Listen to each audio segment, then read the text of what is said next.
Je laisse un moment de jardinage pour parler d'un sujet qui est assez important pour ces élections, à savoir l'environnement.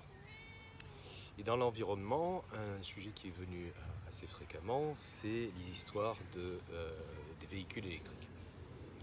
Alors, pour revenir comme d'habitude sur mon thème religieux par rapport à l'environnement, bien évidemment, nous avons un devoir en tant que croyants d'être les jardiniers de la création.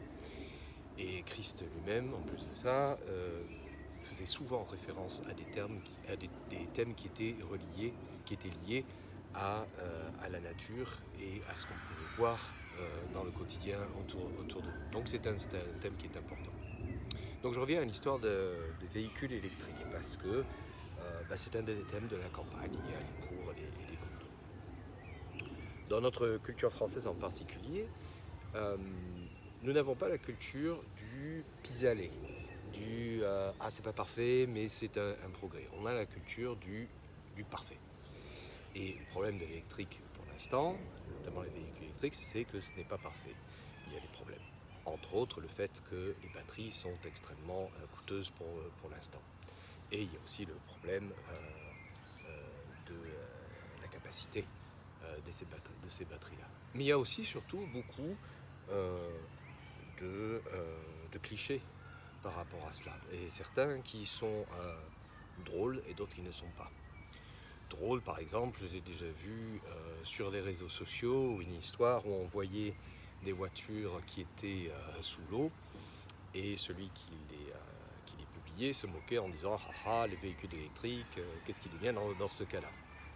Alors, c'est un argument qui est assez fallacieux parce que d'abord, les véhicules électriques, ils sont en circuit absolument fermé parce que sinon, ces véhicules électriques ne fonctionneraient pas quand il pleut, vu que les routes on démarre très souvent. Mais d'un autre côté, on oublie de dire que les véhicules thermiques, s'ils sont sous l'eau, s'ils n'ont pas ce qu'on appelle un schnorkel, c'est-à-dire un pot d'échappement qui va vers le haut, comme sur certains 4x4, eh bien le moteur est noyé très rapidement et ça ne fonctionne pas. Donc sous un espèce de bon sens bidonné, on dit des choses comme ça. Ce qui peut être drôle, mais parfois ça l'est beaucoup moins. Surtout par exemple quand on voit des publications par rapport à des enfants africains qui sont exploités pour produire des terres rares et notamment le cobalt. Alors la problématique, quand on se renseigne un petit peu, est la suivante. Premièrement, oui, il y a des cas comme cela d'exploitation des enfants, et il y a des cas où il y a des exploitations qui sont, on va dire, familiales en Afrique. Mais c'est extrêmement marginal, et la plupart des exploitations des terres rares se font de manière industrielle, aussi en Afrique, mais l'immense majorité est en Chine, mais aussi en Australie, aussi aux États-Unis, au Canada, et il y a un peu en Europe aussi. Mais ce qu'il faut savoir, c'est l'utilisation du cobalt, par exemple. Elle est massivement faite dans les batteries pour l'instant. On est en train de le remplacer au fur et à mesure. Mais pour en revenir à l'histoire du parfait et du pis-aller, à ce moment-là, si on est contre l'utilisation du cobalt, à ce moment-là, on n'a plus à utiliser nos téléphones, puisque nos téléphones utilisent cette terre rare. Par ailleurs, les véhicules électriques sont en train de se débarrasser au fur et à mesure de cet élément-là. Autre chose, oui, le véhicule électrique utilise dans ses batteries des terres rares, mais l'utilise une fois pour toutes pour être produit. En revanche, l'immense majorité de l'utilisation des terres rares, et plus particulièrement le cobalt, sert pour les usines de raffinement du pétrole. Donc à chaque fois que vous allez à la pompe, vous utilisez du cobalt. C'est la différence. Voilà ce qu'on peut dire assez rapidement. On entend aussi par rapport à la production d'électricité que c'est absolument idiot parce que certes on n'utilise plus de carburant, mais comment est produit l'électricité, on pollue pour produire l'électricité. Alors oui, tout dépend du pays. Et donc que ce soit au Royaume-Uni ou en France, la production est très largement bénéfique ou peu dommageable pour l'environnement. En revanche, si on regarde par exemple l'Allemagne ou la Pologne, effectivement, il y a beaucoup d'utilisation du charbon pour produire l'électricité. Et c'est problématique. En revanche, même avec cette production qui est polluante, le véhicule électrique reste plus environnemental très rapidement, au bout de quelques années et de manière constante. Enfin, une dernière chose, il ne faut quand même pas oublier qu'on peut légitimement avoir une préférence pour un véhicule qui ne produit ni bruit ni pot d'échappement au quotidien plutôt qu'un véhicule qui nous empeste. Enfin, une dernière chose sur le point de vue stratégique, et là ça revient vraiment au niveau politique, c'est toujours à qui profite le crime, et on peut se rendre compte qu'en fait, les producteurs de véhicules, pour l'électrique, on a aux États-Unis par exemple les productions de Tesla, c'est parce que Elon Musk avait une vision là-dessus. Toutes les enseignes chinoises, elles, c'est parce que le régime chinois a un contrat moral avec sa population qui est le bien-être pour pouvoir perdurer. Et ils se sont rendus compte que c'était vraiment un problème sur le point de vue de l'environnement, donc ils sont allés à fond dessus. Et ça ne va pas changer. On va se retrouver avec des voitures électriques, qu'on le veuille ou non. Pendant ce temps-là, tous ceux qui freinent des cas de fer ne font qu'une seule chose, c'est détruire notre production européenne. Parce que, comme il y a une opposition et parce qu'il y a beaucoup moins de clients en Europe, nos producteurs européens produisent moins de véhicules électriques et sont moins enclins à le faire. Donc c'est une problématique. Voilà, c'est l'essentiel que je pouvais dire sur le point de vue électrique, même si c'est très très très succinct.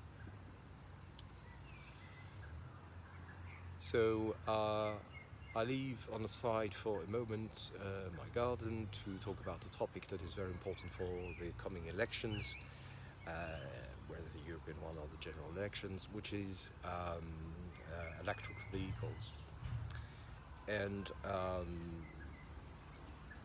as I was saying, environment is definitely something that is something we have to take in consideration as a believer, as a Christian. We are supposed to be the gardeners of the creation, and Jesus was referring regularly about everything that was happening in the creation, and so it makes sense to be careful. The thing is about electric is that it is not perfect. It is not perfect, but it is still improvement compared to what it is existing at the moment. Of course, there are opposition to it, and sometimes they can be funny / ridiculous. I was talking about a meme where we see on the social media with EVs being cars being in a flood, and the writer of the meme saying, ha ha ha, what would the EV do with electric? Which could be funny, but actually is completely ridiculous because, first of all, electric vehicles are completely safe with the water, because otherwise they wouldn't function under the rain, of course. But as for the ICEs, unless they have a snorkel, which is this exhaust that goes to the sky, like with the four-wheel drive, it wouldn't function because the engine would be flooded immediately. So it is ridiculous. It's supposed to be common sense, but it's cheap common sense. But more seriously, there's always these memes that we see where you see there is an African child who is exploited in the production of rare soil, like cobalt. And there's some truth in it, because that happens, and there are situations like this with exploitation at the family level, but mostly soil like this are exploited at the industrial level, and the vast majority comes from China. There is in Africa, but the vast majority is from China, Australia, Canada, States, a little bit in Europe too. Anyway, if you want to have the perfect thing, in that case, you shouldn't have smartphones because they use batteries that use cobalt. On the contrary, the EVs, for the moment, use cobalt, but they are going toward batteries who do not use these kind of soil, and they go more towards aluminium or nickel or things like this. But the most important thing is that about cobalt is that the vast majority of the use of cobalt is in the refineries of petrol. So each time you go and tank, you are actually using cobalt. So that makes no sense. In any case, there's also the question of how do you produce electricity, and opponents to the electrical vehicle say, well, you pollute when you produce electricity, which is not that true, especially in UK and in France, where we have a production that is more environmentally friendly. But even in the worst case scenario, like in Germany or in Poland, where coal is used to produce electricity, still the electrical vehicle is polluting at the beginning of its life, and then is less and less and less compared to the ICE cars. And final point is, who is the winner in all of this? So you've got, for instance, Tesla, like in the States, who from Elon Musk, who had created EV cars because they had a vision. In China, they did that because we realized that environment was really an issue, and they have a kind of moral contract with their population that they should be safe, and if the regime wants to be safe, they had to address it.